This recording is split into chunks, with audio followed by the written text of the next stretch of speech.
Profeta Malaquias, então, capítulo 3, do versículo 7 ao 12, nós encontramos o seguinte, presta atenção na minha leitura, acompanha aí na sua Bíblia. Desde os dias de vossos pais, vos desviastes dos meus estatutos e não os guardastes. Tornai-vos para mim, e eu me tornarei a vós outros. Mas vós dizeis, em que havemos de tornar? Roubará o homem a Deus?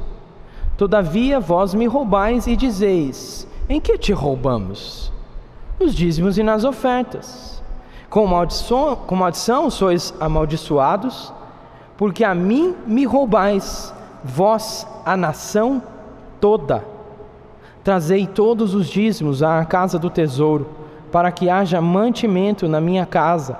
E provai-me nisto, diz o Senhor dos Exércitos, se eu não vos abrir as janelas do céu e não derramar sobre vós bênção sem medida. Por vossa causa repreenderei o devorador, para que não vos consuma o fruto da terra. A vossa vide no campo não será estéril, diz o Senhor dos Exércitos. Todas as nações vos chamarão felizes, porque vós sereis uma terra deleitosa, diz o Senhor dos Exércitos.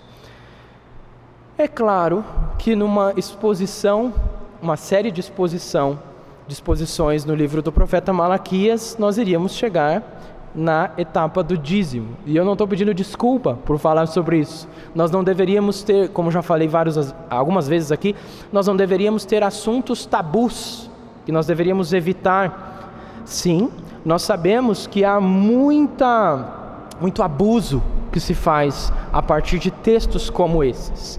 Mas o que também procuro lembrar a vocês é que o abuso não desfaz o uso, tá? O abuso não desfaz o uso. E de fato, nós temos um assunto que algumas vezes é o candidato preferido para o ataque às igrejas, ou para dizer, tá vendo? Era só uma questão de tempo mesmo. Tem esse negócio de graça aí, de salvação, de misericórdia, mas uma hora ou outra iam falar sobre dízimos e ofertas. Como se isso também fosse uma coisa que nós deveríamos evitar. Deus não evita esse assunto. Ele coloca no lugar certo, do jeito certo, e Ele cobra do jeito que tiver que cobrar, porque esse é um assunto que importa para Deus. Eu lembro de ouvir um palestrante uma vez em que ele falava que um dos órgãos mais sensíveis do ser humano é o bolso. E de fato, as pessoas são muito sensíveis. As pessoas, eu digo nós todos, somos muito sensíveis quando diz respeito à questão do dinheiro, talvez por alguma razão, ou pela razão que nos faz pensar que o dinheiro é nosso, nós conquistamos, nós trabalhamos. Então, convenhamos, alguém chegar e vir falar sobre o meu dinheiro, fica bem complicado, é uma situação que fica bem delicada para algumas pessoas. Mas Deus nos lembra que Ele é dono de todas as coisas, e que quando Ele nos dá, Ele tem o direito de pedir de volta se Ele quiser, não é? A gente admira tanto a história de Abraão, que queria um filho, desejava um filho, ele recebe um filho e Deus pede o filho, não pede 10%, o dízimo do filho, pede o filho inteiro. É uma coisa muito admirável, obviamente, mas a gente está mais sensível a 10% daquilo que a gente acabou esquecendo, que Deus nos deu no 100%, que é a questão dos dízimos e ofertas. De alguma maneira, irmãos, isso não é uma questão que diz respeito só à nossa época. Não diz respeito, claro, somente a ideologias e conceitos políticos, a formas econômicas de pensar, como é o capitalismo, por exemplo. Em lugares assim é mais fácil de falar, menos fácil de falar. Não, só muda de endereço. Nós temos aqui o povo de Deus, alguns milhares de anos antes de nós, discutindo com Deus. Eu já falei com vocês, quando Deus fala alguma coisa, Ele não está querendo assim, puxar a conversa, Ele não está querendo provocar um assunto, como se Ele não tivesse muito o que falar. Se Ele puxou esse assunto sobre essa questão, e Ele disse, vocês me roubam nessa questão, é porque roubam.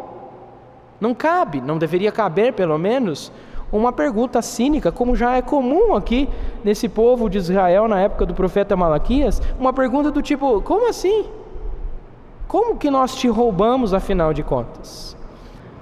Irmãos, hoje, eu quero ver com vocês nesse trecho, que Deus chama o seu povo ao arrependimento, denunciando desvios e negligências no cumprimento dos deveres, tal qual o dízimo e ofertas.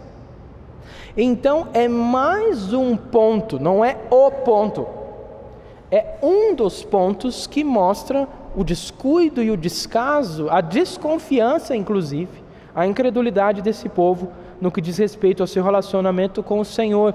Não é um assunto secundário do sentido de, é um assunto que é só para pretexto para puxar uma conversa. Esse é um assunto sintomático.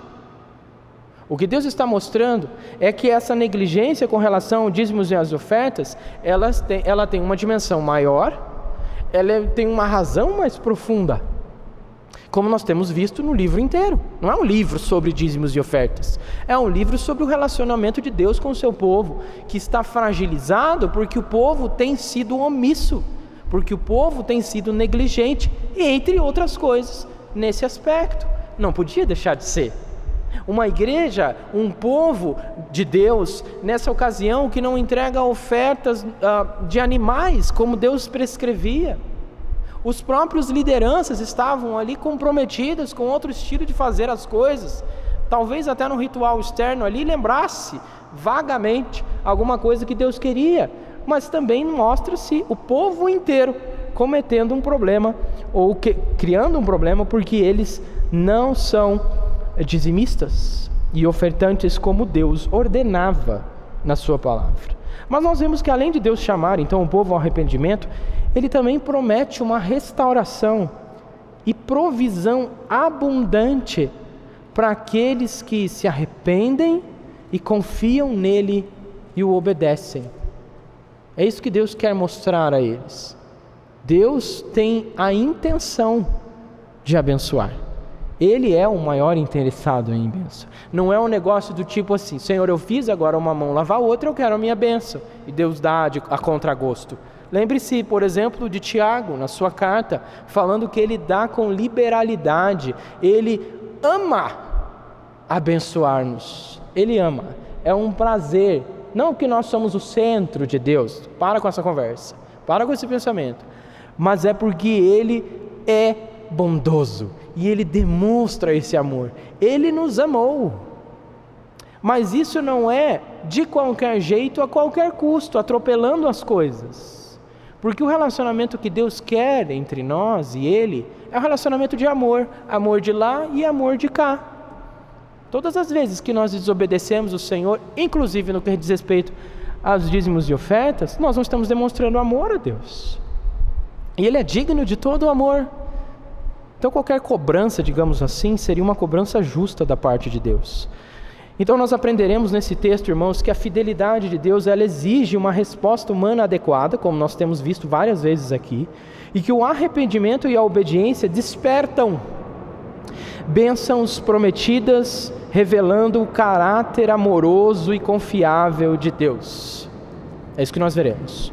Em primeiro lugar, do versículo 7 ao versículo 9, nós vemos que Deus exige fidelidade a todos os seus mandamentos. Ele está falando sobre dízimos, e ele não está dizendo assim: tem coisas piores, então eu vou deixar essa passar. Ele não está dizendo isso. Ele não está dizendo assim: não, nem vou falar sobre isso, porque esse é um assunto secundário. Ele colocou como lei, ele colocou como mandamento, ele exige o cumprimento completo dos seus mandamentos, sem tirar e nem pôr. Então Deus exige fidelidade a todos os seus mandamentos, inclusive essa questão dos dízimos e das ofertas. É por isso que Ele está chamando a atenção do seu povo, para que eles se arrependam e experimentem novamente essa bênção de Deus. Malaquias está falando do desvio persistente, não é uma vez ou outra tal, não é um lapso assim de memória, é um negócio que era constante, era um estilo de vida já daquele povo. Era um desvio persistente de Israel, dos estatutos de Deus, resultando na negligência constante também do povo, porque você percebe no versículo 7, Deus lembrando dos vossos pais, ele diz, desde os dias dos vossos pais, vos desviaste dos meus estatutos e não os guardastes. As razões que justificam, então, Deus retrair a sua mão de cumprir muitas das suas promessas, que, aliás, para o não cumprimento dessas promessas, o povo estava bem atento. Estava falando, mas o Senhor não está cumprindo as suas promessas. Deus está mostrando que uma das razões para Ele retrair a sua mão do cumprimento das promessas que Ele fez, é porque o povo está se desviando dos seus estatutos. Nem sempre, na verdade, raras vezes, aparentemente, Deus logo de cara reage retraindo a sua mão. Pode ser que muitas vezes nós nos desviemos aqui, o Senhor ainda graciosamente continua mantendo sua palavra, suas promessas. Mas de repente nós caminhamos de novo para o desvio daquelas ordenanças. Deus mais uma vez continua a nos abençoar, até que quando nós insistimos e ficamos acomodados naquela prática de desvio da lei de Deus, Ele retrai a sua mão para que nós de alguma maneira sintamos a ausência do seu cuidado do jeito que estava sendo feito antes. Foi o próprio Deus que deu essas leis, esses mandamentos, esses estatutos através de Moisés. Deus acusa então Israel de se desviar, o que significa afastar-se com um desprezo de um caminho conhecido. Não é que eles apenas assim perderam de vista enquanto passeavam por aí. Eles estavam se desviando com desprezo. Eles olhavam para a lei de Deus e eles não tinham prazer. Desprezo vem de não sentir o prazer, é sentir o contrário, é ver aquilo como inútil, é ver aquilo como pesado. A maneira daquele povo caminhar não era um lapso de memória, não era uma situação eventual, não era uma coisa do tipo inconsciente, involuntária.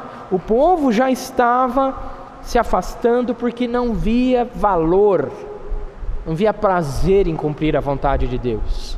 Então era um combo completo de desvio. Nós já vimos que os sacerdotes, eles já haviam se desviado do ensino da palavra de Deus lá no capítulo 2, e como consequência natural, claro, o povo que deveria receber a instrução dos sacerdotes também se desviou. Você deve se lembrar do provérbio, lá no livro de Provérbios, que diz que por falta de profecia o povo se corrompe. Essa é a forma como Deus estruturou as coisas. Além disso, irmãos, Deus acusa Israel de não guardar os estatutos, o que significa então não obedecer, obviamente. E novamente o padrão que nós vemos em outras ocasiões aqui no livro já, essa negligência por parte deles era comum. Mais uma vez o povo de maneira geral fazia isso. O texto é bem claro dizer que é como nação que eles faziam essas coisas. Eles descumpriam a vontade de Deus, a nação toda, diz o versículo 9, o final do versículo 9. E isso acontecia há bastante tempo. Por quê? Desde os dias dos vossos pais.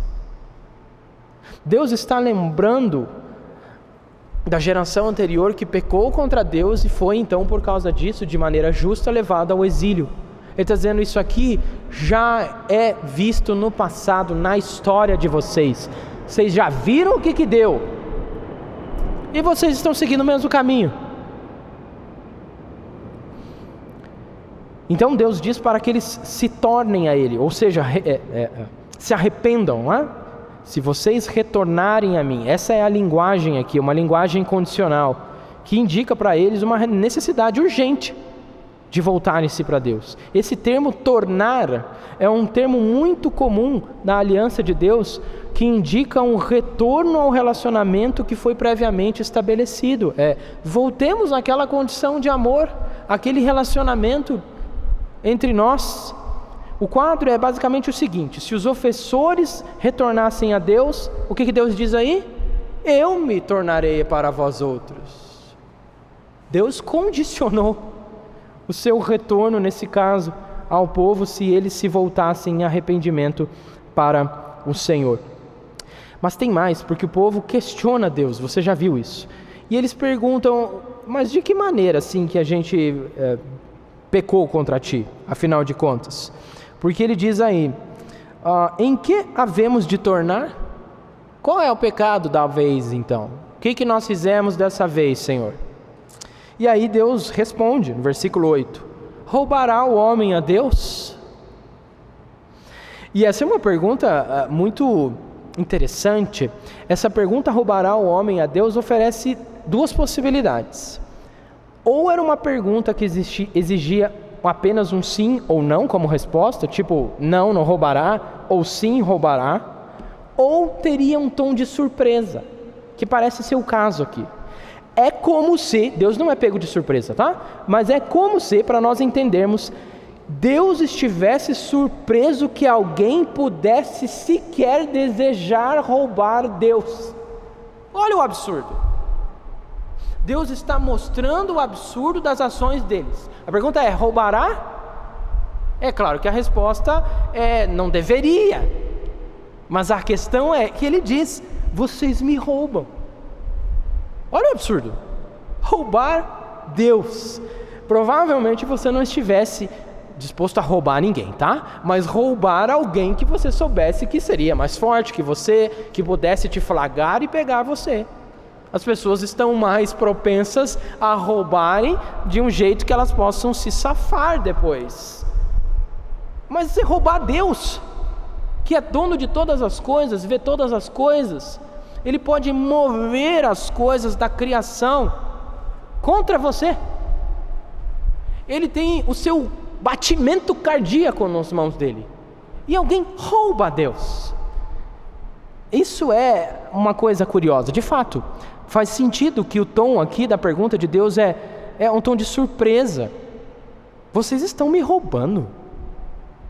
Como é que pode um negócio desse?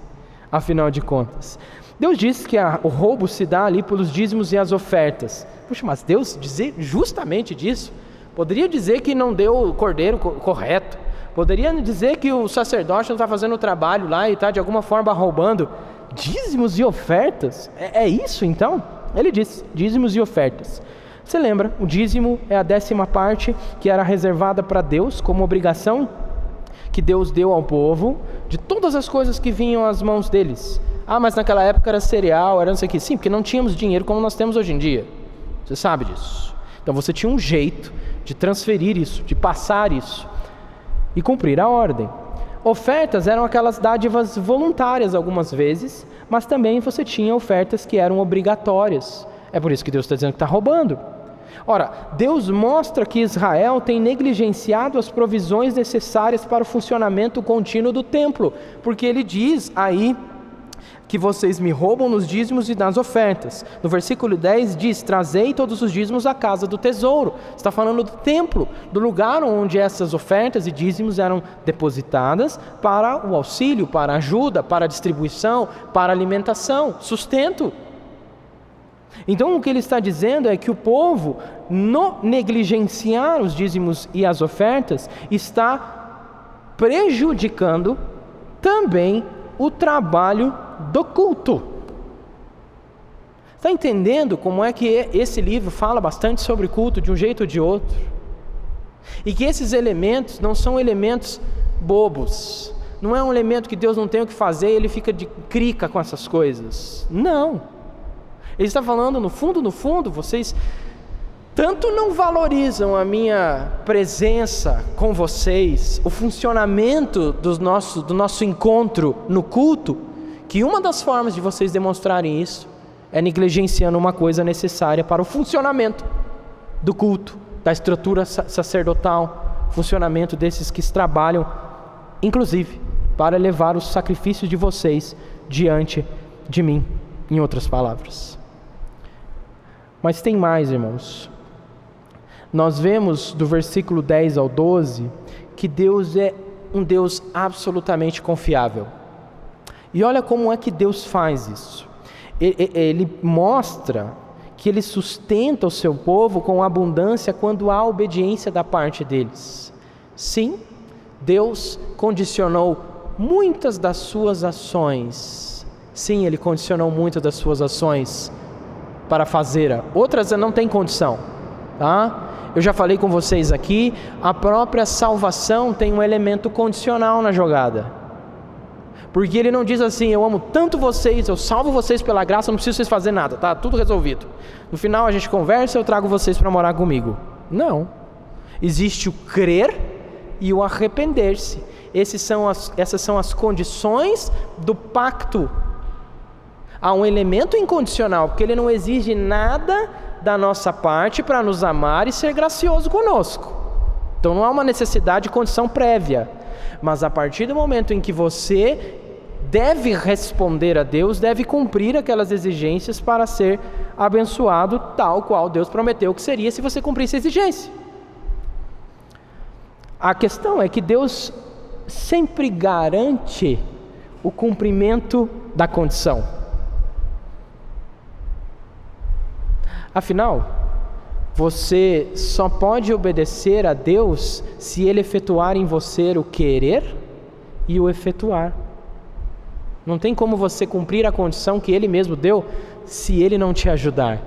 Daí a oração, por exemplo, de Agostinho de Hipona, em que ele orava dizendo: ordena o que queres e concede o que ordenas. Ele entendia que a ordem de Deus, para ser cumprida, precisava da graça e do sustento de Deus, de tal maneira que se Ele não agir em mim, eu não vou conseguir dar conta de cumprir essa ordem, essa condição. De todo modo, Deus mostra-se absolutamente confiável ao seu povo, por isso que Ele exige uma confiança total, e a maneira como Ele faz isso, Ele dá uma ordem, dizendo: trazei todos os dízimos à casa do tesouro, para que haja mantimento na minha casa, e provai-me nisto, diz o Senhor dos Exércitos, se eu não vos abrir as janelas dos céus e não derramar sobre vós bênção sem medidas. Deus mesmo oferece então um remédio para essa nação ladra. É uma nação ladra com quem Deus está conversando aqui. Apresentar o dízimo, restaurar a situação que está quebrada, restaurar aquele relacionamento que da parte do povo estava sendo negligenciado. Não tinha amor, não tinha desejo, não tinha prazer nas coisas de Deus. E ainda temos aí a totalidade do dízimo destacada, porque o versículo 10 diz todos. Ele não diz assim, vamos começar fazendo 10% do 10% que vocês não deram, então vamos aos poucos. Ele diz, não, eu garanto que vocês querem todas as bênçãos, eu quero todos, cumprimento completo, integridade na obediência de vocês. O destino desses dízimos, como nós já vemos aí, é a casa do tesouro. Essa era a instalação do templo em que se guardavam os suprimentos para o sustento necessário da casa de Deus. Mas, ainda do versículo 10, eu quero frisar com vocês esse aspecto, para nós caminharmos para o final. Ele diz, provai-me nisto, se eu não vos abrir as janelas do céu e não derramar sobre vós bênçãos sem medida.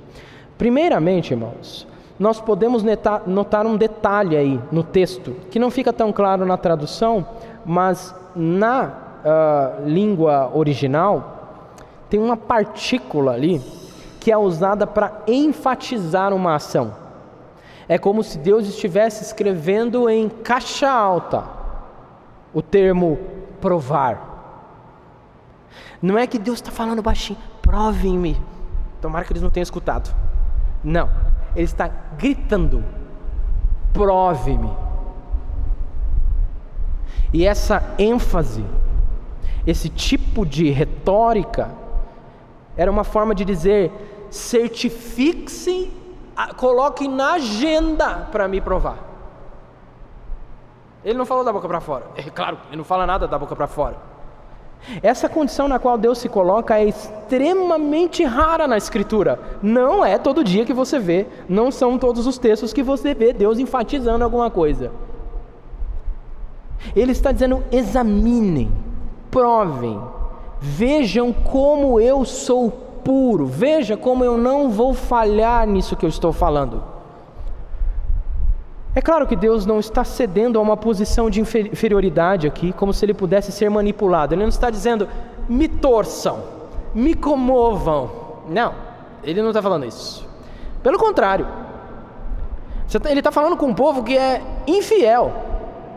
E Deus está mostrando para ele quanto ele quer ser fiel com esse povo, mas há uma condição a ser feita. E não é o caso do tipo, pode deixar, fiquem tranquilos, eu vou abrir a janela de qualquer jeito. Não. Eu estou pedindo estas coisas e mostrando a vocês que isso é uma coisa que vale qualquer esforço de vocês. E eu abrirei as janelas do céu. Mas existe mais ainda nessa expressão. Quando Deus se coloca nessa posição de ser examinado, isso é curioso, Deus está se mostrando fiel. Porque isso se parece com com o jurar, né? Sabe, conhece aquelas pessoas que ficam jurando todo o tempo? Pode desconfiar dessas pessoas. Se elas precisam ficar apelando para eu juro por não sei quem, eu juro por não sei quem, há uma grande chance dessa pessoa estar tentando te convencer com o artifício das palavras de uma coisa que ele não quer que você perceba. É possível, talvez provável. Mas o juramento, ele aparece quando você quer enfatizar um sim, porque Deus diz, seja a sua palavra sim, sim e não, não. Você não precisaria ficar apelando para juramentos, mas há ocasiões em que o juramento vem a calhar. E os momentos em que isso aparece é para Deus dizer, pode anotar, eu quero que vocês vejam a minha fidelidade com o que eu digo, eu empenhoro a minha palavra e vou cumpri-la. Então, irmãos, nós vemos que Deus tem essa intenção com o povo. Ele ainda diz aí que o versículo 11, por causa disso, por vossa causa eu repreenderei o devorador. Devorador é o quê? Era um tipo de gafanhoto daquela época. Você tinha algumas classificações de gafanhotos. Alguns vinham, uns chames de gafanhotos vinham, devoravam a lavoura, mas ficava alguma coisa. Aí vinha uma segunda leva, e aí vinha uma terceira leva, às vezes até uma quarta leva. Dissipava tudo, sobrava nada. Só o talo das coisas, talvez. E esse devorador que destruiria as lavouras seria repreendido por Deus. Deus afastaria. Se ele diz eu repreenderei, significa que se ele não quiser repreender, ele não repreende. É óbvio, né? Está implícito aqui. Mas tem mais, o versículo 12 diz, todas as nações vos chamarão felizes. Por quê? Afinal, vós sereis uma terra deleitosa. Vocês serão vistos como uma terra abençoada. Vocês serão vistos como as pessoas abençoadas. É isso que diz o Senhor dos Exércitos. Agora, irmãos, não sei se você lida com investimentos. Eu conheço alguns aqui, sei que lidam com investimentos. Renda fixa, renda variável, Bitcoin, talvez. Essa é uma conversa que aparece de vez em quando, né? Para quem gosta de mexer com investimentos. Parece que nenhum investimento supera esse investimento do dízimo, não é? Você dá 10% e você tem um retorno absurdamente grande. As janelas do céu são abertas.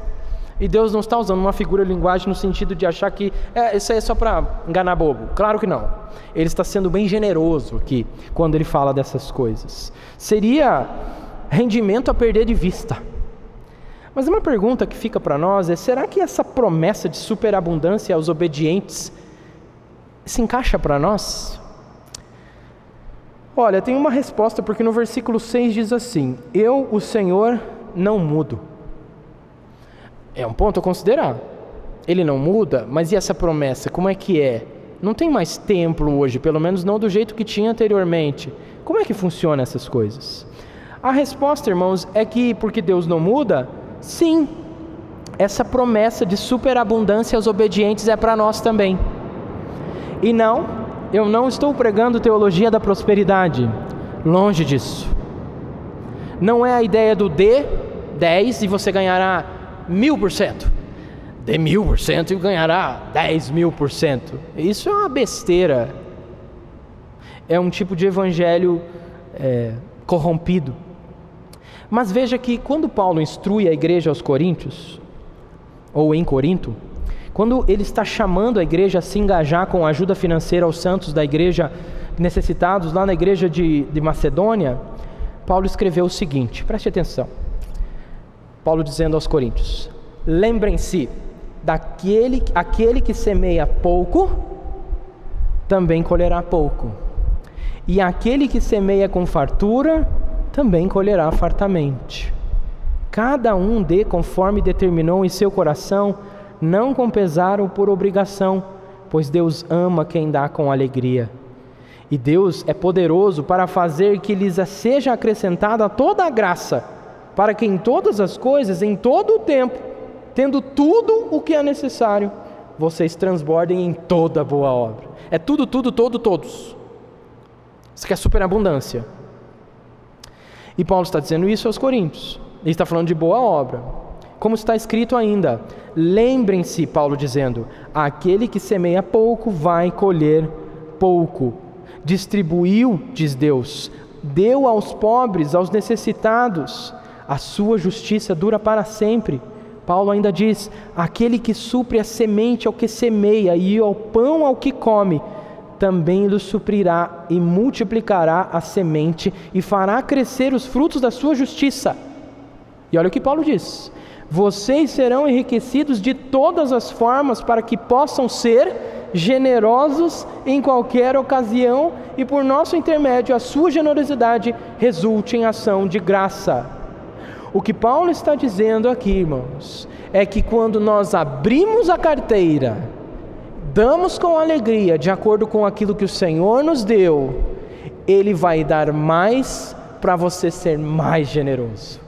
Você é generoso? Ele vai dar mais para você ser mais generoso.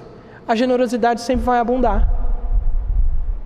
Então sim, não do jeito que algumas pessoas pregam, ou pensam, ou desejariam, quem sabe. Poxa, se é um investimento com esse retorno desse jeito, vou ficar milionário. A menos que você fique milionário para ser milionariamente generoso. Porque é sempre de acordo com as posses, sempre dando com alegria. Então Deus dá sim mais para você dar mais. Então essa promessa é para nós também, com uma linguagem um tanto diferente como Paulo faz aqui, mas continua a mesma dinâmica. Não há discurso de faltar, não, de maneira nenhuma, mas há o discurso de roubar a Deus, eventualmente, quando nós fazemos isso, inclusive, ou se não especialmente aqui, negligenciando nossos dízimos e as nossas ofertas, o que demonstra um problema ainda mais profundo. Não é o problema maior, mas é um problema que vem de outros problemas. De todo modo, irmãos, nós vemos que o Evangelho revela em plenitude, aquilo que Malaquias apenas falava de maneira mais primária.